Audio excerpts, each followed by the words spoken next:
Check करना है what is family, other family definition थी और फैमिली की ये डेफिनेशन अन्य कार्यों के लिए और कृषि उद्यान के लिए कर सकते हैं।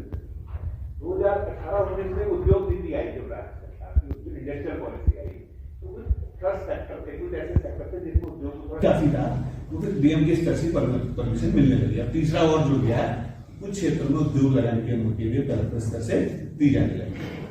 कि इनके नाम कोई कृषि भूमि नहीं है और फिर उस सर्टिफिकेट को यूज करके वो फिर से 250 ले रहा है, तो ऐसे कोई सर्टिफिकेट हम दे रहे हैं। और देखिए, इसमें माननीय मुख्यमंत्री जी के निर्देश हुए हैं चीफ सेक्रेटरी मैम को, और चीफ सेक्रेटरी मैम ने इंटर्न अब फील्ड से ये रिकमेंडेशंस मांगी हैं भू कानून को लेके कि जो अभी अनुमतियां हैं, जो अलग अलग तरह की अनुमतियां मिलती हैं ज़मीन खरीदने की, जिसमें कृषि भूमि की अनुमति है, औद्योगिक प्रयोजन की अनुमति है, इसके अलावा 250 वर्ग मीटर से कम में जो कोई व्यक्ति उत्तराखंड से बाहर के हैं जिनको कोई भी अनुमति नहीं चाहिए, वो भी ज़मीनें खरीदते हैं। तो इसमें क्या जो वर्तमान पॉलिसी है उसके तहत पहली बात तो जिस पर्पस के लिए वो ले रहे हैं वो काम हो रहा है या नहीं हो रहा है, इसको देखने के लिए मैंने अब सभी डिस्ट्रिक्ट से कुछ प्रतिनिधि बुलाए थे। और कुमाऊं में अगर वायलेशंस की बात करें, यद्यपि हम पूरा भी नहीं देख पाए हैं क्योंकि जो 250 वर्ग मीटर वाली मैटर्स हैं बहुत ज़्यादा हैं, इसमें वक्त लगेगा 2-3 महीने का और, लेकिन जितने देख पाए हैं उसमें से अभी लगभग जो विशेष प्रयोजन वाले हैं 130 वायलेशंस उसमें हैं, और जो 250 वर्ग मीटर वाले हैं लगभग 100 के वायलेशंस आसपास उसमें हैं। एक और कैटेगरी है जिसमें कि अनुमति नहीं चाहिए होती धार्मिक पर्पस के लिए, इसका भी ये देखने में आया कि काफ़ी एक तरीके से मिसयूज़ कुछ बिल्डर्स द्वारा किया गया है।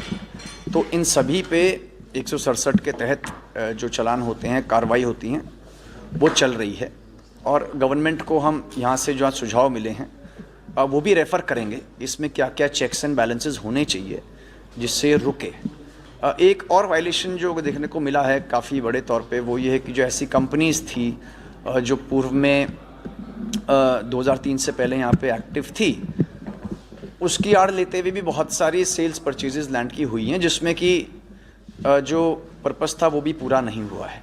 तो इन सब पे भी कार्रवाई की जाएगी। और कुल मिला के ऐसे मामले जहाँ पे कि पर्पस था कि स्टेट में इन्वेस्टमेंट हो, लेकिन वो ना हो के बहुत लंबे समय से वो ज़मीन केवल पार्क हो रखी है या फिर अन्य किसी प्रयोजन में चली गई है, तो उस पर कार्रवाई। सितंबर में अमेंडमेंट आ गया सर एक्ट में, लैंड के डेफिनेशन नगर पालिका और नगर निगम भी सारा शामिल करते हैं। हाँ, और वो भी कर दिया उसको, उसमें नगर क्षेत्र में भी 250 घूमते ज़्यादा नहीं। इसका बहुत मिसयूज हो रहा है। आपको लागू नहीं होना चाहिए, नगर पालिकाओं को लागू नहीं है, तो आप पहले लिख रहे हो बात से क्यों सुविधा है नगर निगम के अंदर, एसडीएम न्यायालय क्यों चला रहे जब जमीन ही नगर निगम के अंदर की है। तो इस सवाल का जवाब देने के लिए ये स्पेशल कर गया। उनकी नाबालिग, फिर साथ में इसमें परिवारों को चेंज कर, अब हो गया पति पत्नी नाबालिग संतान, अविवाह अनुमति का क्रम 250 वर्ग मीटर हो गया, अन्य कार्यों के लिए और कृषि उद्यान के लिए कलेक्टर से मिलने। 2018-19 सेक्टर को उसका लेटर ही काफी था, तो डीएम के स्तर से परमिशन मिलने लगी। अब तीसरा और जुड़ गया, कुछ क्षेत्रों में उद्योग लगाने की अनुमति के लिए कलेक्टर स्तर से दी जाएगी। परमिशन नहीं लेनी, वो ऐसे नहीं ले सकते, उत्तराखंड का भूमि नहीं है ना, लिखा ऐसे व्यक्ति लैंड एक्विजिशन एक्ट में सारी जमीन ले ली गई। एक ऐसी उन्होंने लिख दिया भूमि धार्मिक, मैंने वो 500 वर्ग मीटर क्या 5000 वर्ग मीटर ले आओ, 12.5 एकड़ का कितना भी ले सकता था। तो अब कुछ प्रकरण ऐसे आ रहे हैं कि लोग बात धार्मिक प्रयोजन की रजिस्ट्री करा रहे हैं, उसको फिर थोड़ा सा सिंपल लिख दिया।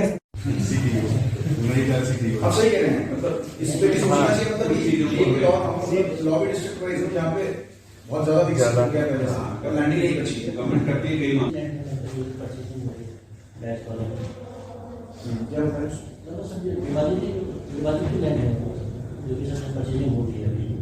सर इसमें एक सबमिशन ये भी कि नहीं कर सकता, तो कुछ पहुंची जनपद के हमारे ऐसे इलाके थे जहाँ इंडस्ट्रियल इंटरेस्ट दिखा रही थी, बट 12.5 एकड़ जमीन की वजह से नहीं आती, तो गवर्नमेंट को कुछ सेक्टर्स में भी उसको बढ़ा के छूट देनी पड़ी 12.5 एकड़।